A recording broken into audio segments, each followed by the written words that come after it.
All right, welcome back to another episode of this YouTube channel. Right now, I'm doing three different things. I'm doing wild networking. I'm doing book learning right from a book, and then I'm doing a CCIE retake. But most of that's going to come off camera. But I do plan to update some of the playlists if I focus on that more. But I haven't really been focusing on that right now. This video here is going to be reading the book. I just wanted to kind of put into words the priority of these videos. I'd like to also do a wild networking one as well, because I think I'm almost done with RFC.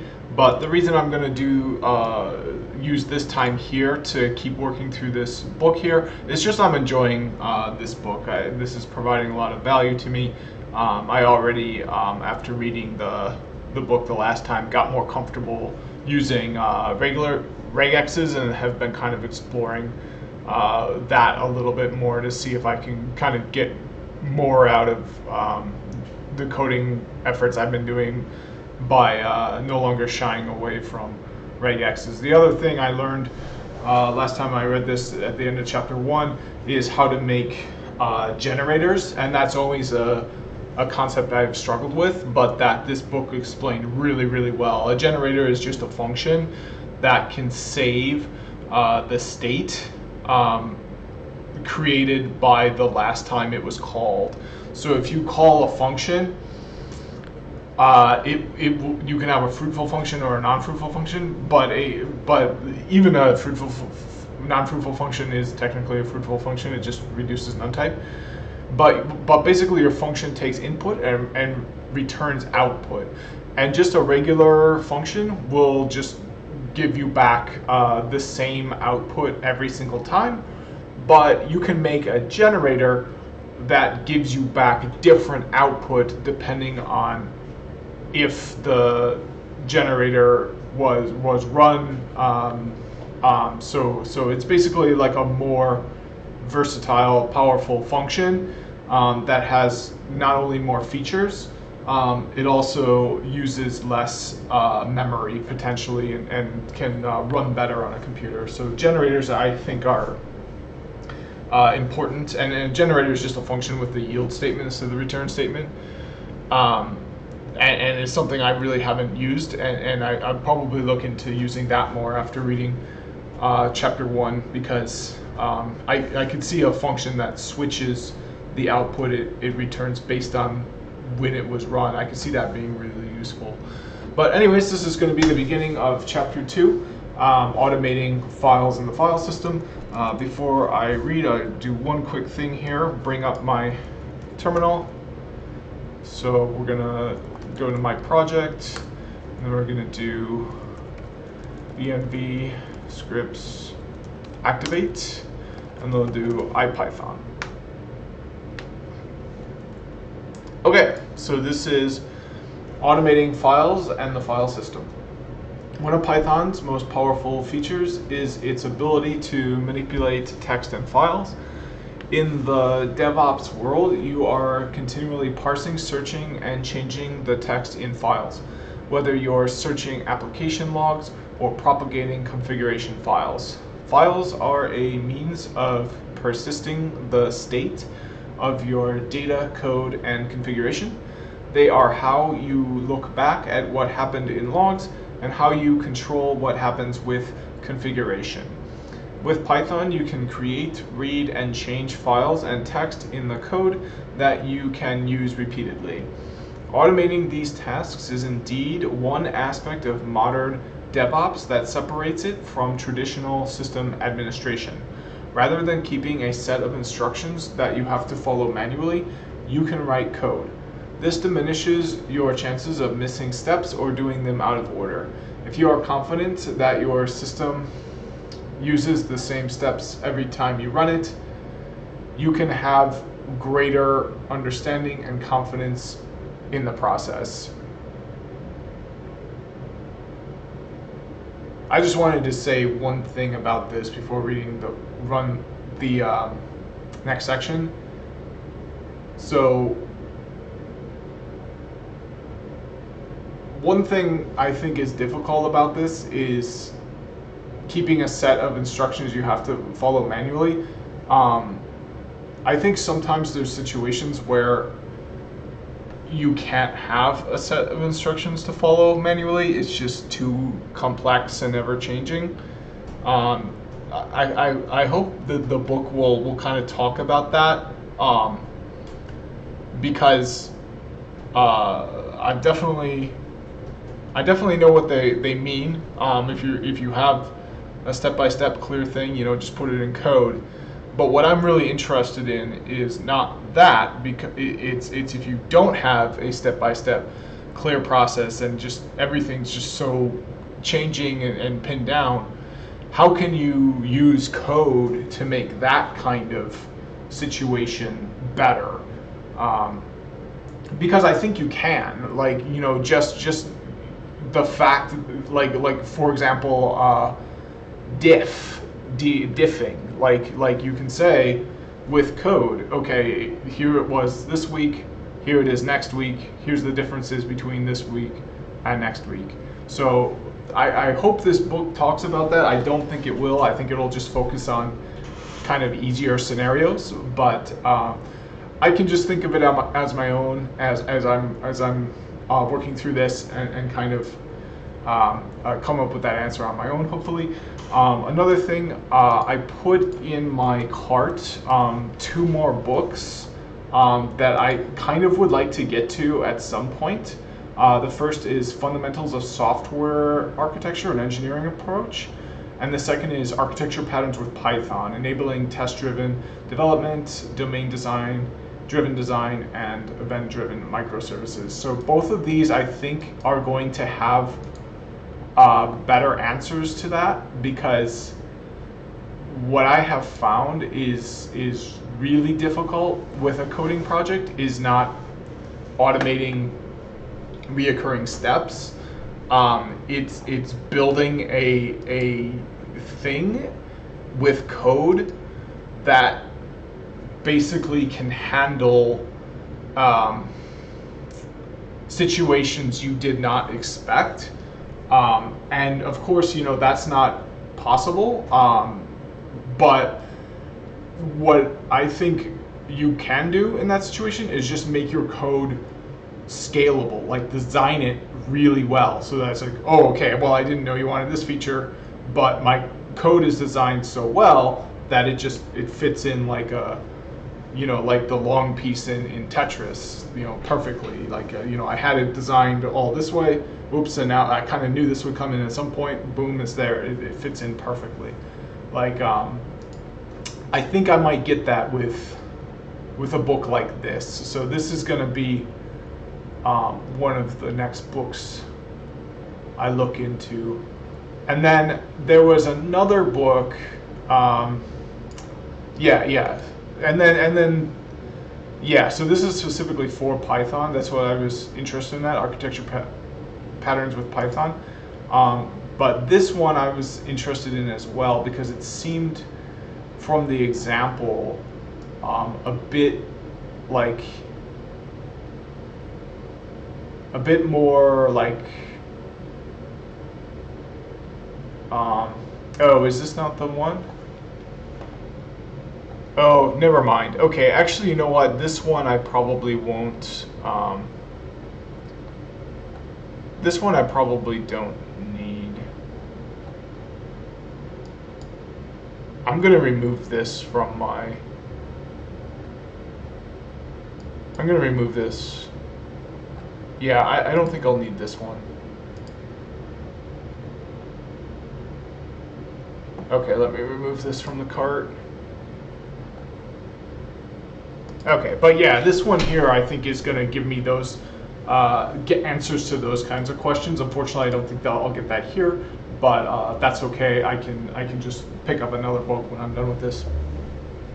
Reading and writing files. You can use the open function to create a file object that can read and write files. it takes two arguments, the path of the file and the mode. Mode optionally defaults to reading. Okay. You use the mode to indicate, among other things, if you want to read or write a file and if it is text or binary data. You can open a text file using the mode R to read its contents. The file object has a read method that returns the contents of the file as a string. So I'm going to change things up here. Whenever I see code like this, I'm going to type it all out. I want it to go through my fingers. That's a great way of learning code. And you can see right now too, I definitely urge people, if you learn a new concept, just use it. One thing I learned is IPython has this exclamation point, special character, and that allows you to run the character, the code of your terminal that you started IPython in. In my case, it was a PowerShell terminal, so I can run PowerShell commands using this. And one of the PowerShell commands is CLS, and then I get a nice clean terminal back. So I've been using that all the time. Thank you to this book. It's so far been, even just for that, it's been absolutely wonderful. The other thing you can do that I really like, and I've been using this all the time too, is you can run a Python script. You can say Python my script.py, and if what that Python script does is it returns, let's say, a string or some kind of data, you can actually save the output of that script into a variable, and then you have it and you can play around with it. You can do a help on it. Really useful, this explanation point here. I'm really glad I learned about that. But let's write out all the examples, because that's going to be active learning, I think. Kind of wish I had done that with the other examples, but that's okay. Okay, but here we can see we don't have, so they're just using example file path. Let's use a file path. So let's do dir. Okay, and this is actually, you can put in a relative path relative to where you opened IPython in. So I opened it in this path, so I just need to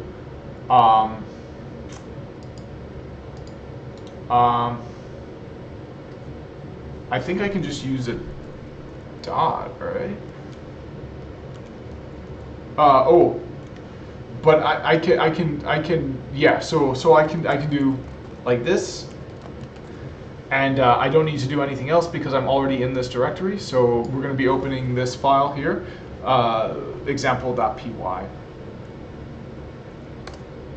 Okay, so now let's do text, and they're not introducing the with yet.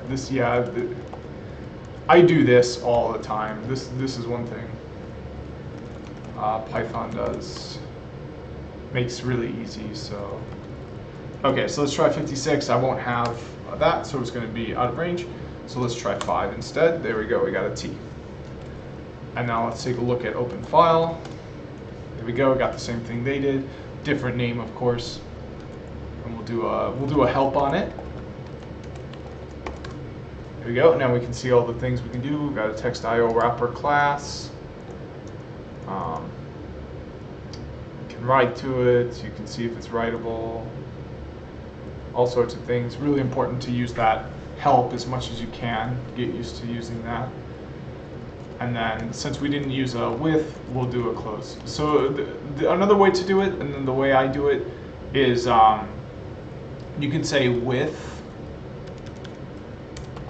open file open, and then you don't need to save it as a variable because it's going to basically be saved as a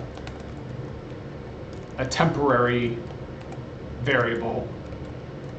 Like you have temporary run space when you do the with, and you say as long as you're running this, and we can have it be a variable. So we can say as open file. Okay, so now what we can do underneath here is do open file dot read, just like they had here. We can do text equals open file dot read.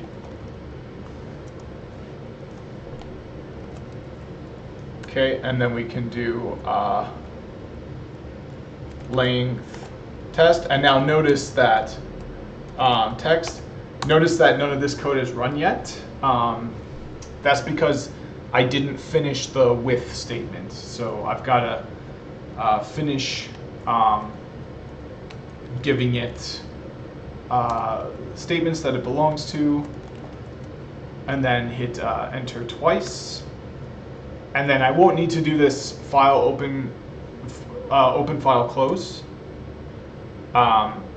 because the with is no longer running. So when you use this with keyword, you don't have to worry about closing your file, and leaving a file open accidentally can really cause your code to not run the way you wanted it to. So I definitely recommend everyone use a with. Super easy, makes the code more organized, makes it easier to read, easier to write, and it prevents a problem with leaving the file open accidentally. Note, it is a good practice to close a file when you finish it. Python closes a file when it is out of scope, but until then the file consumes resources and may prevent other processes from opening it. You can also read a file using the readLines method. This method reads the file and spits its contents on new line characters. It returns a list of strings. Each string is one line of original text. Okay, so let's do this example here. And this is, again, is not how I normally write things, but I will just follow along. Okay, we'll open up example.py again. Kind of want to open there we go, we'll do text, open file. Okay, so now we get read lines. So the now we get a list separated by each new line in the file. So if I do type on text, now we've got a type list. Let's see how many lines there are in this file. There's only 2. So let's do text 0 and text 1. Okay, and then open file.close. That's what they have there. A handy way of opening files is to use with statements. You do not need to close a file explicitly in this case. Python closes it and releases the file at the end of the indented block. Yep, so this is what I just went over, but I'll do it again. With open, and we'll do example. P1 R as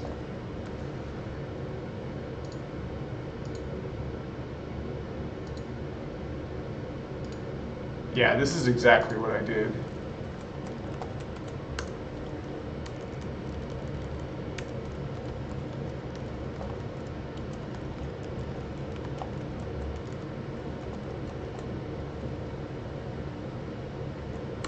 Okay, so now we have this text variable defined, and we don't have to worry about closing the file anymore. We can just take and run this variable that we defined by opening the file without having to be concerned about closing it again. So you might be a little bit skeptical of this, the same way I was when I first learned about with statements, because it's like, oh, what's the big deal? Just close the file, like it doesn't matter, you know.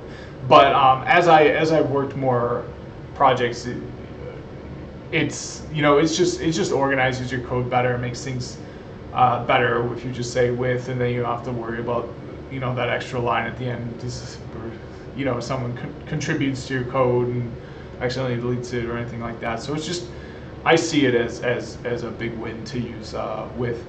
The other thing I see as a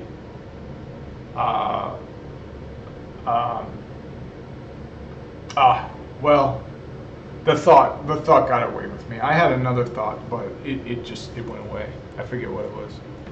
But let's see if that file is now closed. Yes. And one thing you might be confused about, that I'm actually kind of confused about right now as well, is you don't need a open and close paren in this case. I'm not sure why that is.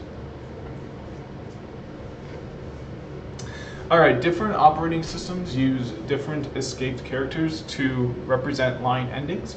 Unix systems use \n and Windows systems use \r/n. Python converts these to \n when you open a file as text. If you are opening a binary file, such as a JPEG file, you are likely to corrupt the data by this conversion if you open it as text. You can, however, read binary files by appending a B to mode. Okay, so let's try this. So clear off this, and we'll do file path equals book of dreams HOS 001 or 00 lang.pdf, I think is what that says. I'm not even sure. Okay, and we'll do a with open example.py rb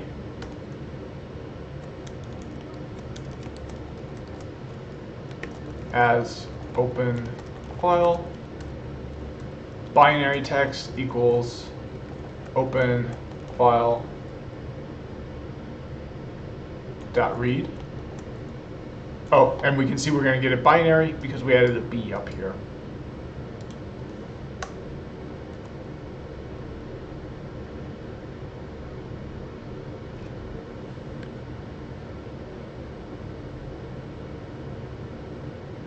I don't know what happened. Oh, I said while instead of with. A while would be for a while loop, so with is going to be the thing we're talking about here, not while. Okay, so now we can see btext. We get a number instead of the actual character in the file, and that's because we now have ones and zeros instead of the actual contents of the file. But we can still see the contents of the file with this B here, letting us know that it's not actually these characters that we're looking at. We're looking at binary ones and zeros, but the binary ones and zeros translate to this because they're, so that can be helpful. Adding this opens the file without any line ending conversion. To write to a file, use the write mode, represented as the argument W. The tool direnv is used to automatically set up some development environments.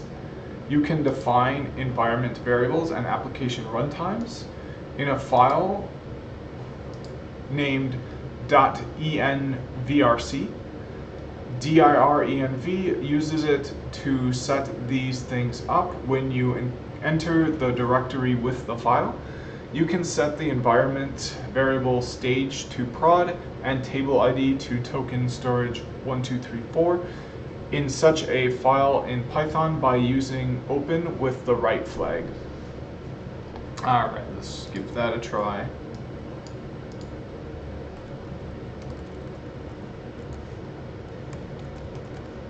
Okay, text equals export stage equals prod export table ID equals token storage 1234. Okay, with open dot envrc w as opened file, open file dot write.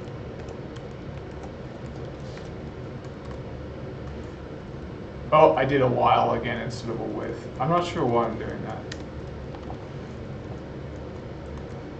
Okay, there we go.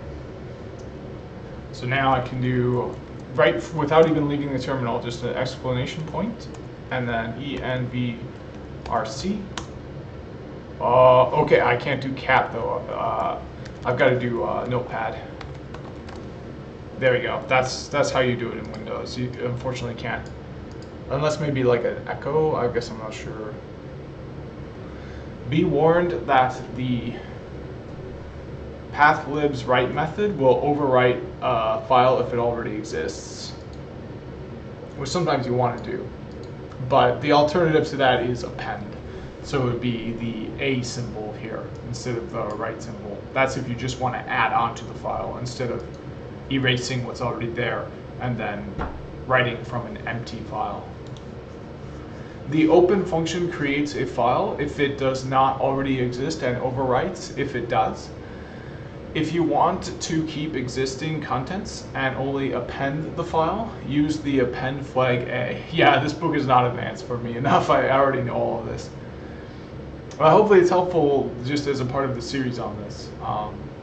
Anyone watching this and learning Python new, hopefully this is helpful, assuming that I don't get striked for reading a published book or anything like that. This flag appends new text to the end of the file while keeping the original content. If you are writing non-text content, such as the contents of a .jpeg file, you are likely to corrupt it if you use either the W or a flag.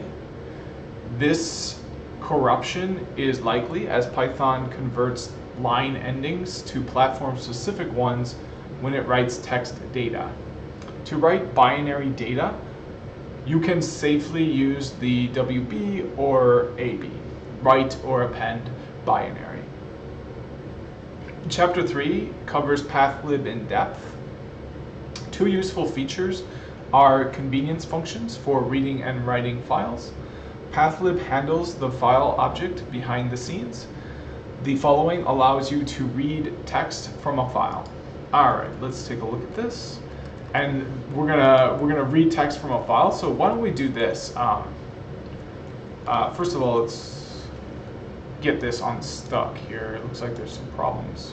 Oh, I still have this open, so I can close that. There we go. And then there we go. All right, so now let's get an Easter story here. Easter poem. Easter short story.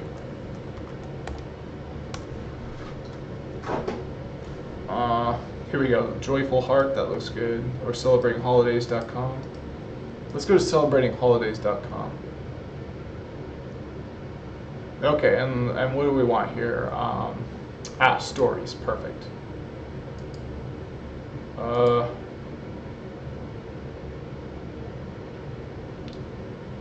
Okay, let's go with the Ragman. Ooh, Selfish Giant looks good. There's some good